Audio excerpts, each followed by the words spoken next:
রাসূল আপনার লগে আমার মহব্বত, আপনার লগে আমার মহব্বত।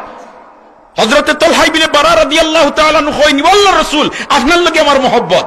আল্লাহ রাসূল কইন ও আমার লগে তোমার মহব্বত নি বলিতে জি জি। আল্লাহ রাসূল কইন তার তোমার টেস্ট করে লিতাম। হোক সুবহানাল্লাহ।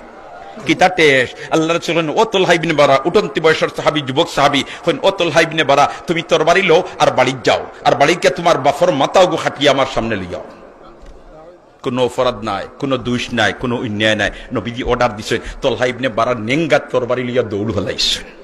সামান্য দায়িত্ব না দায়িত্ব আল্লাহ রাসূল বলেন কিফ দাঁড়াও, আমারে আল্লাহ ফাটাইছেন না এই জমিনের সন্তানটি বাবার মাথা খাটানোর জন্য, সন্তানে বাবার কিলাখান খেদমত করে ওটা শিক্ষা দেওয়ার জন্য, সন্তানে কিভাবে বাবার শ্রদ্ধা করে সেবা করে সম্মান দেয় ওটা শিক্ষা দেওয়ার জন্য ফাটাইছেন। ও তালহা ইবনে বারা তুমি খুঁজলে আমার লগে মহব্বত আমি দেখি লইছি এখন, আসলে তোমার বাবার তাকি আমি নবীর লগে মহব্বত বেশ বিদায় আমার খতারে আমলের ময়দান ফিট করতে করি বাবার মাথা খাটাত রওনা দিলাইছো, ঠিক না বেঠিক? সাহাবা ইকরাম দেখাই দিছে। আমরা এখন নবীর সাথে মহব্বত আছে বলিয়া দেখাইতাম কিলা?